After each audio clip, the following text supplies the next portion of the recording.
All right, gracious afternoon to all those who are watching me across the states in Nigeria. And again, I say welcome to another wonderful episode of Real Talk Cooking. This will be our second episode this year, 2025. But you know what? They said no economy of the world is driven without money. Finance is the backbone of economic development. Both natural and human resources will not just translate into wealth except with the machinery of finance. And the problem remains, how do we use this to generate, finance and manage finances itself in the first place to yield effective economic goals? Again, I say welcome to another episode of Real Talk with Kike. I remain your convener and, of course, the chief host. My name remains Kike Lomo Atanda-Owo. I think it's important for us to hear what on this day initial segment asks for us. When I return, I give my 2 cents on it. Stay with me. I'll be right back.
All right, many thanks for staying with me. The from on this day initial segment today is the 6334 system by now that should have been intensively reviewed, if not overhauled, because of the evolution and the dynamics in the space of education, especially in Nigeria, and would I say maybe globally, and particularly with concern with the children in this part of the world. Few hours ago, or will I say 24 hours ago or 48 hours ago, we still saw what came to fall regarding some of the things that happened in the four corners of the classroom. There are many gaps that our educational institutions are not feeling, and that is part of the problem, or will I say challenges that we see today in our country. We will be amazed at some of the things that have become isolated in our school curriculum. In Nigeria alone, you will see British curriculum, you see Italian curriculum, you see French, all sorts. So there must be an institution that is guiding this educational system in Nigeria, so that most of these challenges we are facing, probably it will reduce. But this, I think it is important for me to get a quick message from my sponsors, those who have put me on this platform. And when I return, we'll dive straight to the main conversation. Please stay with me. I'll be right back.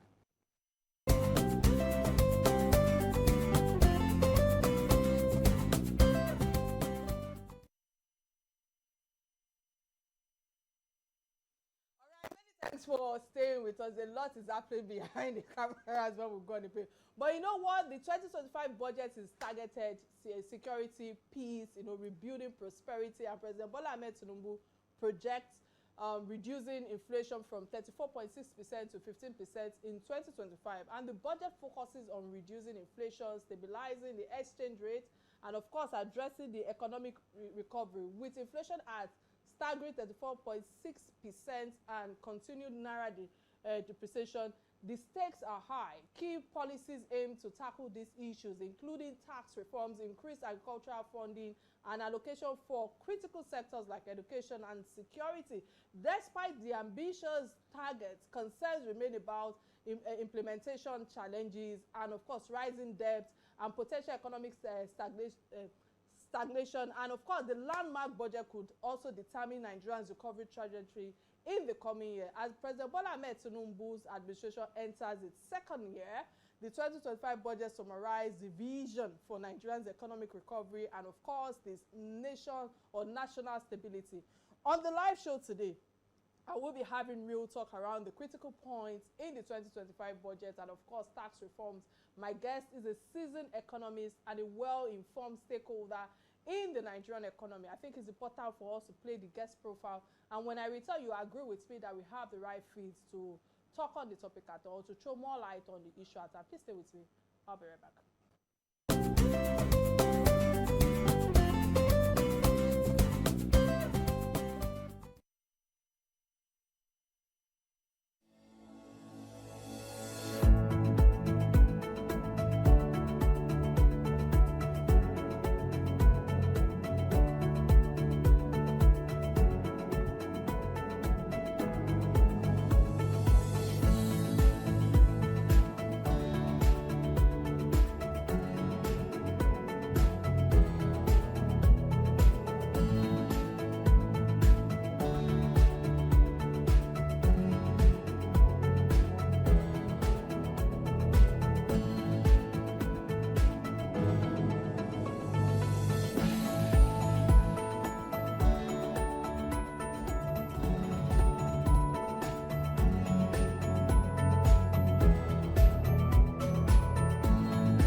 All right, welcome to the show, Dr.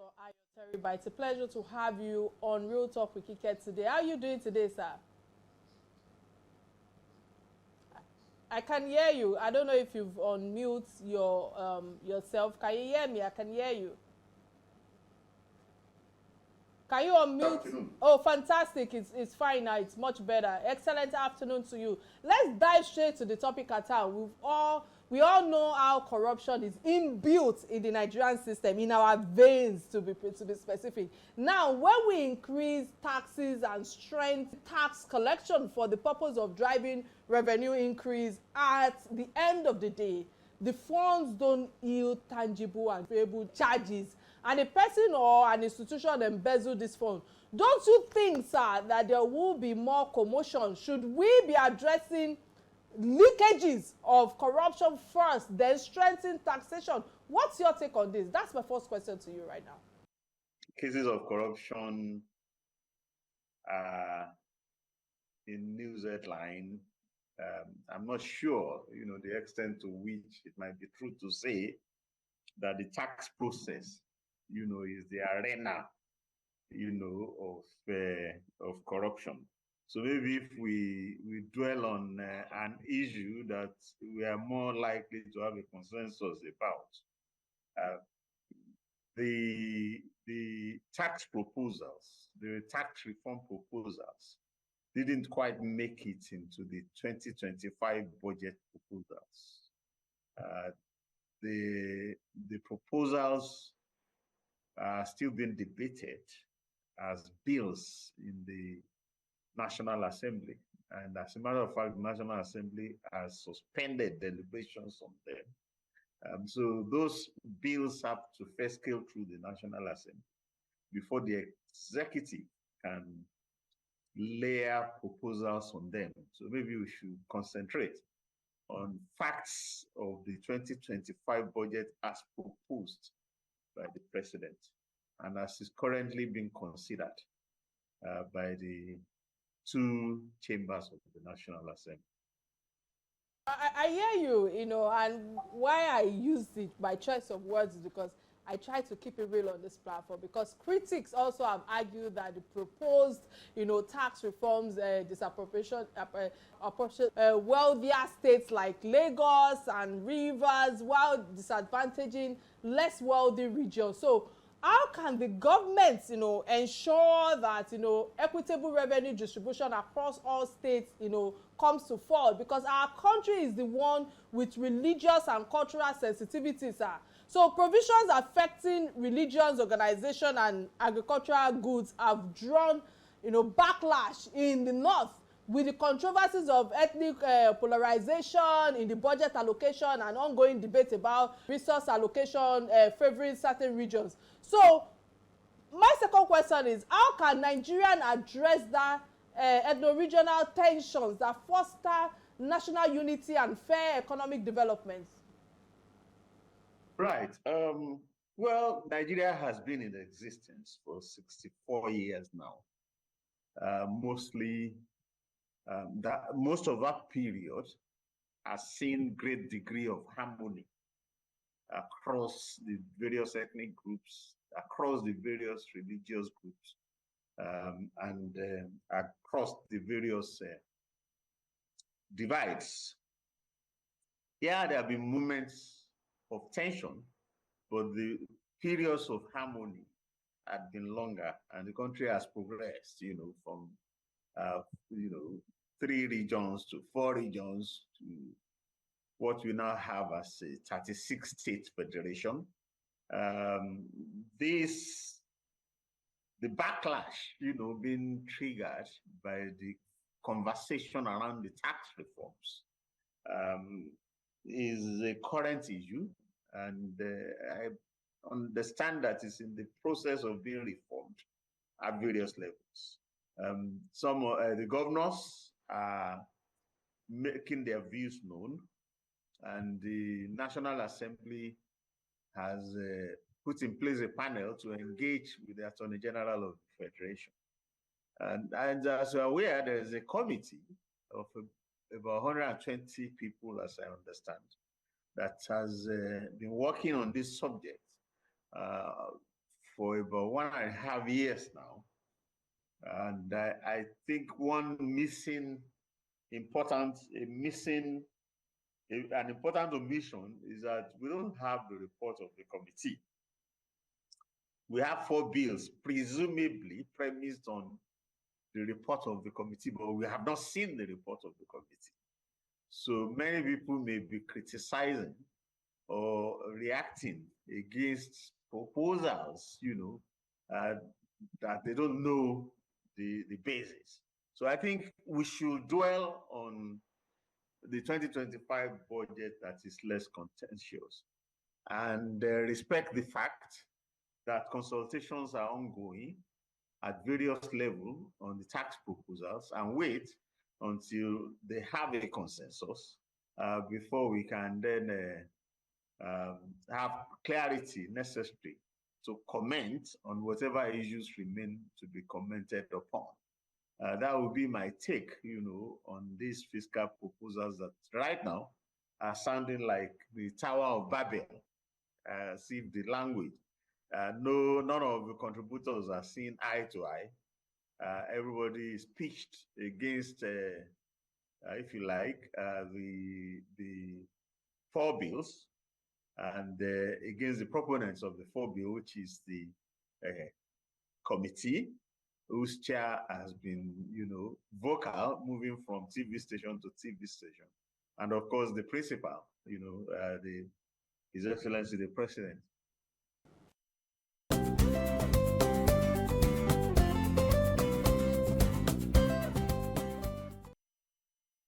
All right, many thanks for staying with me. This is Real Talk with Kike, and of course, we've been speaking with Dr. Teriba. Many thanks for throwing light on the issues at hand. My question to you now, before we went on a quick break because of the network that was erratic, but is about the critics, that claims that the centralization of tax reforms, undermines fiscal federalization. However, President Bola Ahmed Tinubu's goal and objective is reducing inflation from 34.6% to 15% in 2025, if you listen to my opening earlier. How can Nigeria uphold its federal character from implementing centralized economic policies? And the reason why I'm bringing this to fall is just to, let me take it to my next question, because there are some political implicators or implications of tax reforms, forms that from the National Assembly. Senator Solomon Adiola and Abubakar Bauchi, that's the chairman of the Senate and the House Committee on appropriation of both claims that captain projects are the backbone of economic growth, yet funds are not being released. So I must ask you, because the National House of Assembly cannot allow MDAs to come for 2025 budget defense with records of non-performance, how do you react to these questions that I've asked you? Do you share same opinions with the National Assembly? The collection of some revenue, and the second one is about funding of the capital project, especially the poor performance under the 2024 federal budget. Fiscal federalism affects the whole federation.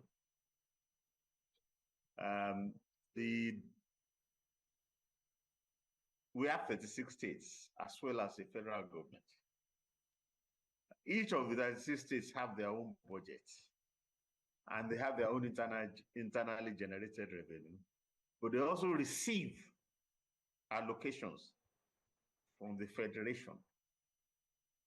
So there has been consensus that has been built over the years about what revenues should be centrally collected and distributed, collected through the federation account and distributed, and what revenues should be left to states to collect and appropriated at that level. I do not think the contention, there is more contention about that. The only area where there is contention is VAT, which is a special revenue type.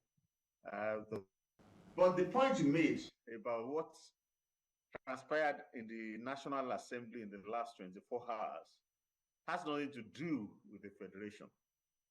The National Assembly is considering the federal budget as proposed by the president. The states have presented their own budget to their respective assemblies, and many of them have been passed. And the federal budget, we understand from the federal legislators that the capital budget underperformed in 2024. Less than 50% of it was funded. So that's something to address in the 2025 budget. That if you declare some sectors as priority sectors, and you want to, undertake capital projects in those sectors, and you go to the domestic debt market, go to the foreign debt market to borrow money, and at the end of the day, these monies don't end up being spent on capital projects. When you borrow money, you say you want to use them to fund projects. At the end of the day, projects.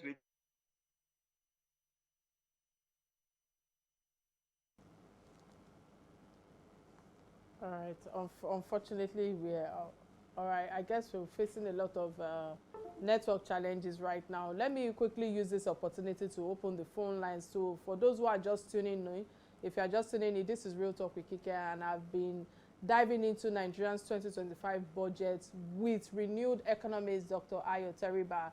The theme is about securing peace, rebuilding prosperity that reflects the administration's ambitious goals to reduce inflation and stabilizing the naira. And also we've been talking about the key sectors like agriculture, like education and security as well. But before the network interrupted us, we also discussed the budget inflation reduction targets and the proposed tax reforms as well. Furthermore, I will center my real talk with issues and controversies like the northern concerns on the tax regime. I know that I mentioned it earlier, but I'll focus more on it, and of course the challenges of exchange rate stabilization, rising national debt, and of course how sectoral allocations could also drive long-term economic recovery. Let me use this opportunity to also give kudos to my guest, Dr. Teriba, for all that you have shared thus far. I want to say many thanks, and of course for creating time to be here. Remember that you can be part of this conversation by calling the studio number 070-6865-3440. Again, 070-6865-3440. It's showing on your screen right now, and of course we're streaming live on Facebook, on Silverbird Television. We're having a bit of challenges on Real Talk with Kike platform on Facebook. We lost our account. We just rebuilt another one, and we are hoping that we'll hit 100K following soon, so that we'll be able to connect with you. I guess those are the rules and regulations that are abided with Facebook. So do I have my guest now? Are you there, sir? Okay, we still don't have our guest right now. Okay, let's go on trending, and I feel that the trending story is one of the things that we need to take right now with the issue of network challenges and all of that. And I feel that the first trending story that caught my attention, but quickly, my take, is about this police arrest of the Lagos teacher for abusing and slapping a 3-year-old pupil yesterday. Was deeply disturbing, if you ask me. That was very disturbing for me. I was in pain watching that video. Today I want to address this video that surfaced, showing a teacher at Christ Methods in international school physically abusing a 3-year-old boy. Let me emphasize again, a 3-year-old boy, because he couldn't just write properly, first of all, 6 or 61 or thereabout. This is not just an isolated act of misconduct. It's a reflection of our larger society in our educational and social framework that needs urgent attention. Just like on this day in this segment, as I highlighted, some of the challenges that we are facing, in the educational sector, I feel that it's just, interwoven with the issue at hand in Nigeria right now. First, the teaching profession has lost much of its glory. Let's keep it real, because that's why it's called Real Talk with Kike. Back in the 80s or in the 90s, teachers were often seen as second parents, embodying compassion and responsibility. Today, many individuals entering the profession lack that nurturing spirit, regardless whether they are women. They say women are nurturers. Not all women are nurturers. Not all women has any business in parenting or being in motherhood. Teaching must go beyond the job. It's a calling to shape young lives. Schools need to prioritize hiring certified, well-trained tutors who truly understand the value of empathy. Not just empathy, patience, and professionalism. Secondly, parents must remain vigilant. Regular checks on their children, from toddlers to teenagers, are non-negotiable. Look out for scars, for bruises, behavioral changes that might indicate abuse. We cannot always assume schools are 100% safe. Parental involvement is critical. Thirdly, schools must implement stricter recruitment processes and introduce physical or psychological evaluation for teachers. Teachers too are human, and they may bring personal frustrations or economic struggles into the classroom. Let's keep it real. This is unacceptable. Schools should offer emotional and psychological trauma assessment to ensure teachers are fit to guide children. The fourth thing I would also like to touch right now is that there should be vigilance cameras in all schools. That should be a standard critical going forward. These are very common in advanced countries, and same schools here in Nigeria, in private schools that have put these things in place, just to make sure that there's aid for investigation in times of necessity rather. So teachers like this would deny ever abusing their students if there were nobody there to capture the moment, where there are no evidences that, okay, there are bruises even on the student's body. I saw a follow-up video of the teacher, that's Stella, upon arrest, claiming that the innocent child is her child, or she's a mother herself, a way of demonstrating emotional attachment to the child after abusing the child. And God, sometimes I wonder that some people, do they think even before you know, before speaking. Academically, we can't compare all children with their peers. The learning patterns and approaches are different. Schools should start understanding those approaches and apply them rather than just the conventional style of teaching. Finally, is that I commend the swift actions taken by Just Adetong. You know, her full name is Adetong Onajobi. You know, I want to say kudos to her for acting swiftly. And of course, the Lagos State Domestic Sexual Violence Agency as well, and the school management in this case. But beyond suspension, beyond detaining her, and all the apologies, we need structural changes to prevent such incidents from reoccurring. Mandatory child protection training for teachers or for tutors and confidential reporting system are a good step that needs to be taken forward. Let this be a wake-up call. Our children deserve to learn in an environment filled with care, filled with safety, filled with respect as well. Respect is reciprocal however we look at it. Honestly, this video is highly disturbing. I don't know what else to say right now other than just to say thank you again to, you know, Just Adetong for acting swiftly and all of that. But the second trending story I would love to take right now is the federal government that approves, you know, telecoms tariffs increase. And I just feel that this situation at hand, the federal government's decision to approve a telecom tariff increase, even though it's not up to the 100% that the telecoms wanted, is still something Nigerians need to look at with concern. This move will definitely affect everyday people, if you ask me, the telecom industry and the economy as a whole. For us, you know, the common Nigerians, this means we might have to start spending more on airtime and data. Things are already hard for people. Food is expensive, transportation is expensive, and now even making calls or browsing the internet will cost more.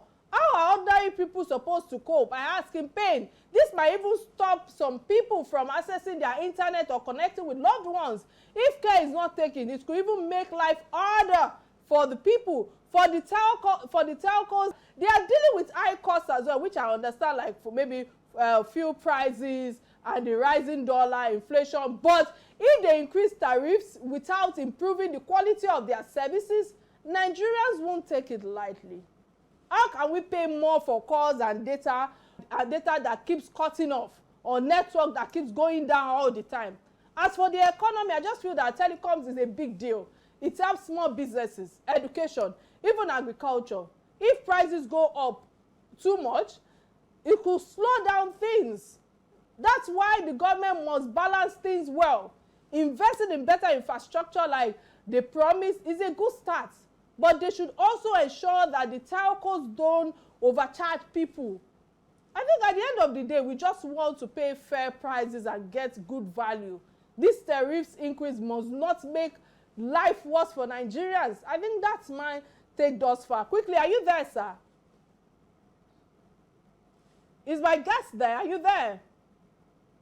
Okay, we've lost my guest again. Unfortunately, I guess that's all we can take on this day.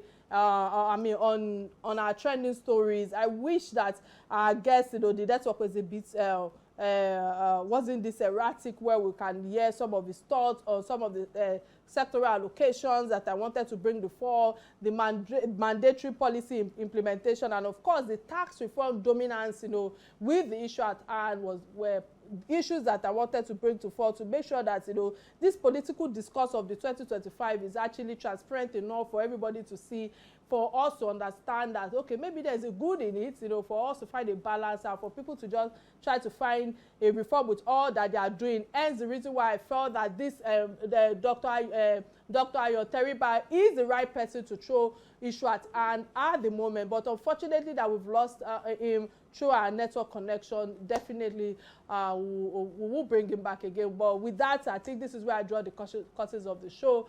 Indeed, we had an awesome show despite the network challenges at the moment, but definitely we will bring our guests back again. And I want to say many thanks again to my team at Silverbird Television, you know, from Ben Bruce to Bola Salako, to Roy, to Ben, to Jonathan, name it, everybody, and of course my technical team as well, for making 2024 a beautiful one, despite all the challenges and all the basketballs that we give each other, because guys, we do fight behind cameras, but that's what keeps it beautiful after all. So this is where I draw the curtains of the show this week. Till I come your way next week, please remain kind to one another, put a smile on somebody's face, and be happy.